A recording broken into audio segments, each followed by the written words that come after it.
We have been sold a lie, a convenient, comforting, multi-billion-dollar lie. If you open the medicine cabinet in almost any modern home, you will likely find a bottle of these. Omega-3 fish oil capsules. They are the unquestionable heroes of modern wellness.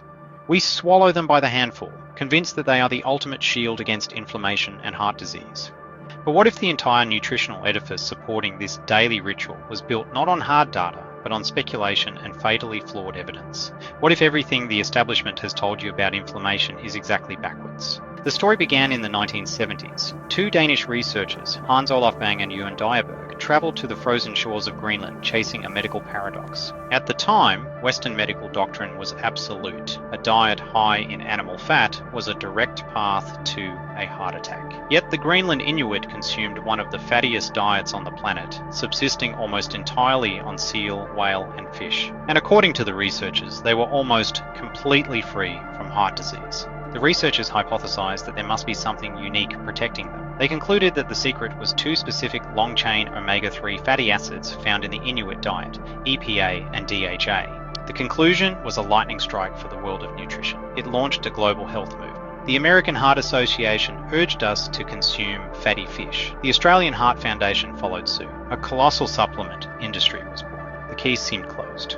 But the landmark studies that started it all were fundamentally flawed. In 2014, Dr. George Fodor of the University of Ottawa Heart Institute revealed the truth. Bang and Dyerberg never actually investigated the cardiovascular health of the Inuit in any meaningful way.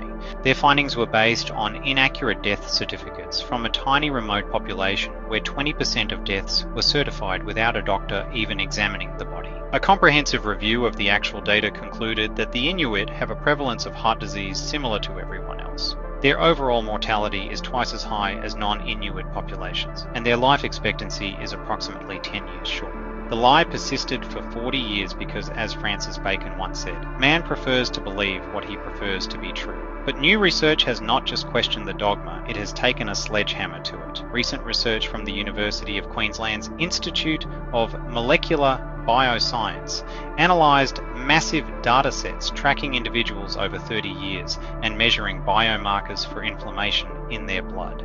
They deployed a powerful analytical tool called Mendelian randomization, a genetic technique that mimics a randomized control trial to establish absolute cause and effect. The findings revealed a deeply unpalatable truth. The hero of the inflammation story is an imposter. The data showed that higher levels of omega-3 fats were actually associated with increased levels of inflammation.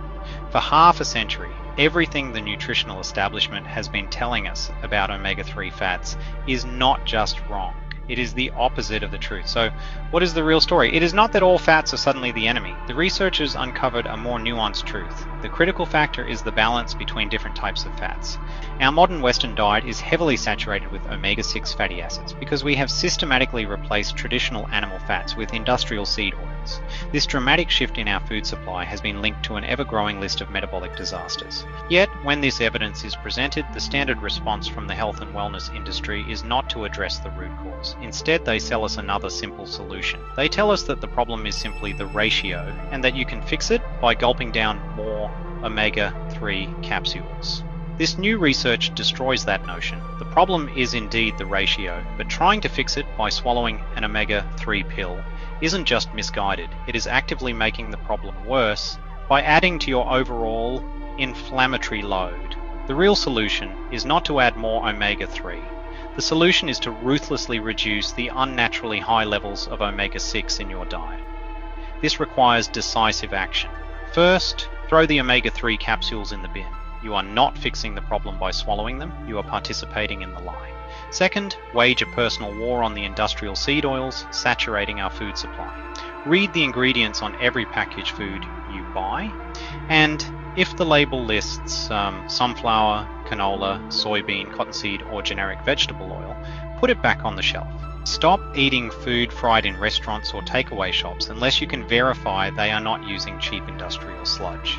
The world is dividing into two kinds of people. There are those who passively accept the comfortable lies they are sold, and those who interrogate the evidence and take control of their biology. The choice is yours. Subscribe to the Ledger, protect your hardware, and I'll see you in the next investigation.